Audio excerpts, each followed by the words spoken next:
Hi there, this is just a little video that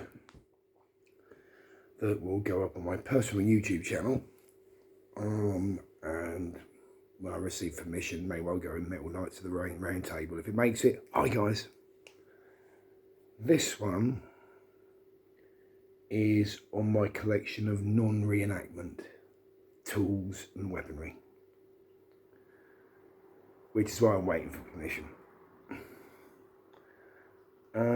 First of all, I have something a friend has lent me.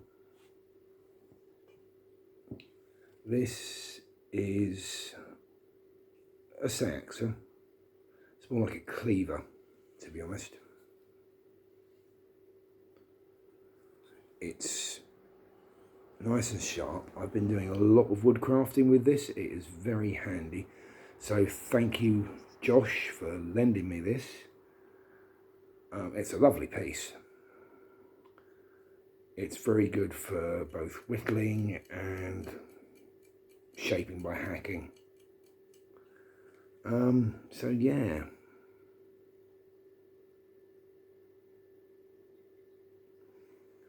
Nice piece, very handy tool. Would make a pretty good self-defense weapon as well.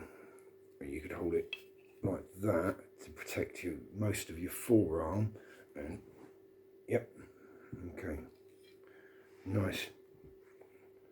Next is a family heirloom. It's a carbon steel hatchet. Obviously axe blade, hammer, tool for prying out nails and other such things, and a chisel point at the end. I've done a little bit of decoration on it. When I took this out of my late father's shed, it was rusty. It's still got, I don't know if you can see that, quite the patina on it, which I think makes it look wonderful. Yeah, it's a beautiful piece. Totally unsuitable for living history because it's solid carbon steel. You know, if it just had that head, you could get away with it. But because it's pure carbon steel, especially in, say, the Viking era, that would have been a hideous expense to go to. But it is a very handy tool for multiple uses, and of course it's a weapon as well. It's an axe. Love that shine on it. Right, now I'm going to run through the tools before we get to the proper weaponry. Okay, this is antique, made in England, Braids Company, 10M, which I might refer to the type of steel it's made from. It has been yet another very handy tool for me for wood crafting and gardening. I fitted this handle myself. It's made from various non-historical materials. There's some plastic and wood, but it's all covered by this wool grip that needs reworking actually, with some wire. The wool makes it very comfortable to use. I regularly sharpen it. It's good steel. I acquired this from an old job that I did for many years. You know, you don't have to develop this much further to make a pole arm, really. You know, it's not a bill hook, it's called something else, but it does look, all you need is the spike coming out the back, you know. So many pole arms in the late medieval period were of course developed from tools like this that peasants used in revolutions, etc. So talking of which, know the name of this one. This is a bramble cutter. Yet again, I found this handle. It used to be on a hatchet. Now it is on here.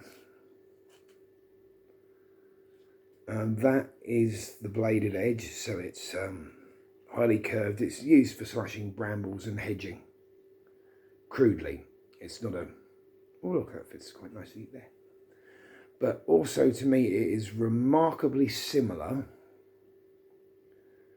to a weapon that was used by the Dacians in what is now modern day Romania when they faced the Roman legions.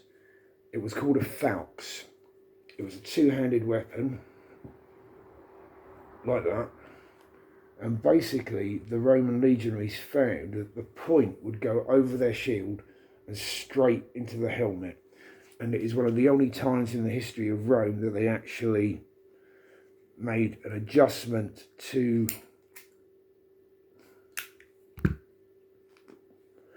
the armour, in this case the helm. So many casualties were made by this weapon that they actually put extra reinforcement in the front of the legionaries' helmets in order to prevent this from happening. Also, of course, you could hook a shield down with it as well. It has remarkably similar uses to, say, the Viking bearded axe. Indeed. Yet again, an example of almost an early polearm, although the handles were, from what I've seen, roughly this short, so it was more of a rough sword in a way. Very handy gardening tool as well. Right, this is some form of antique axe. I bought this from a car boot sale. That's a very heavy head. This is not a combat axe in any way, shape or form. But you can see how, if you thinned the blade, shaped it better, it could it's a weapon in itself if you're strong enough to wield it. But that is why, look at the thickness of that. That is why you tend to find that combat axes tend to have a lot thinner blades. This is a tool. It's not a combat weapon. It can be an impromptu one. So yeah. £2.50 from a car boot sale, would you believe it? There was gold paint underneath the rust. I don't know if anybody out there can identify what this axe was specifically designed for, but like I said, it had gold paint underneath, so you know, railway or fire axe possibly. I couldn't find any maker's mark. I may have, you know, angle ground it away, unfortunately, but it was rusty as all hell, and that's actually a very good quality handle, complete with the bit to stop your hands slipping. It's oval, which is one of the best, I think, ways for an axe handle to be. More grip, you know what I mean? And it thins towards the top there to fit in. It's seen some use in its proper old wood. Yeah, I think that was a bargain.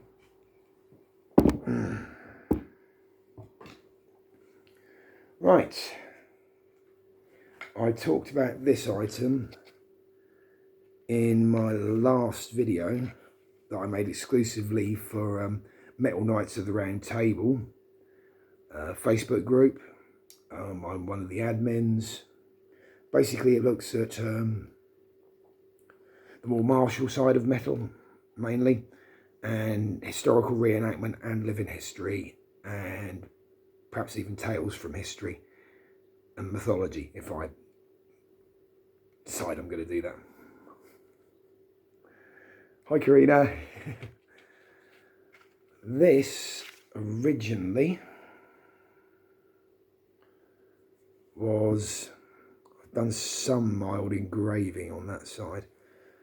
This was originally a cheap wall hanger sabre with a brass hilt. Very uncomfortable to use. I'd had it for years. I think there are still some parts of it lying around the house, but I I've misplaced them because I'm so disorganised.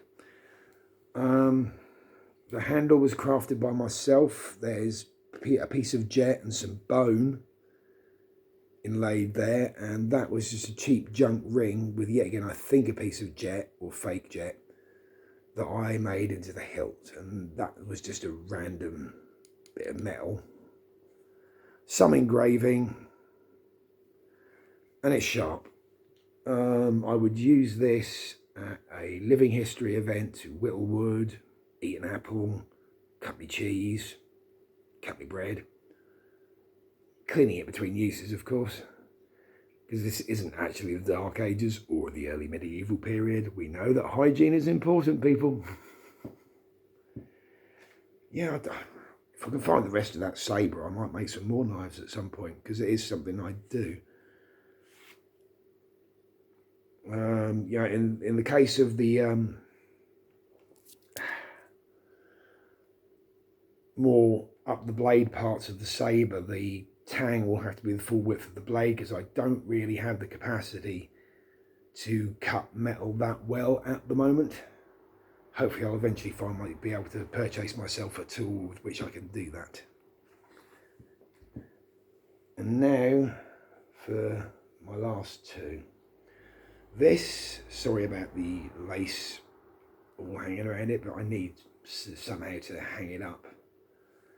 This is a traditional Scottish knife known as a crumdub. The thistle on the end there. No, sorry, not a thistle, that's a crown.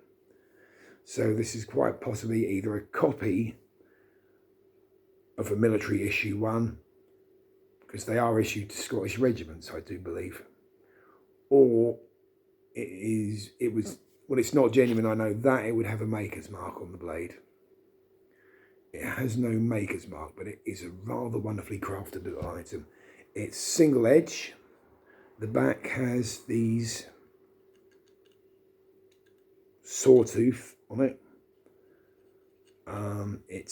I maintain it sharp, because yet again it's a little crafting tool. It has a rather wonderfully comfortable handle, you know, so it's a good solid little knife. Didn't cost me too much, I have to say. And last but not least, the pride of my collection. Some of you may well know what this is. This is a genuine parade ground #1. Oh dear me, I've got a bit of rust on the blade. I haven't cleaned it lately. I'm going to have to sort that out, aren't I? Genuine British Army Gurkha Infantry Regiment knife. The Kukri. Little notch there. Look at the thickness of that. It is a razor sharp hatchet cleaver. Absolutely deadly in close combat. From what I know, these days the British Army and the Gurkhas are issued with 2 Kukris. I must get that rust off. This would be a parade ground Kukri #1. And #2 would be not polished, because that would be their workaday knife for survival, crafting, and indeed killing. It's a weapon. The crosscut is what they train for. 1, 2. Rotting at either shoulder. And I've read testimony that an expert with one of these can take someone's head off. They are incredibly well weighted and balanced. Absolutely beautiful weapon. I got this for a song. Well, no, for a pint, basically. You know, swapped an ibex horn. A set of ibex horns that cost me about the price of an average pint in the UK. Yeah, it comes in pints here, people. Yeah, it's the pride and joy of my collection at the moment. It even comes with the 2 little knives. This one, I think, is the flint knife. It's meant for striking flints on to start fires. Beautifully crafted scabbard, by the way. Oh, the other one, the blade has disappeared somewhere down in that hole, so I'm going to have to get... I do apologise for that. That's the problem with live videos, but the other one would be a small sharp knife for crafting purposes, and I think some people have suggested that it may well be a small throwing knife, but I don't think it's got the weight for it. I don't know if anybody does know any better. I've got some cleaning to do.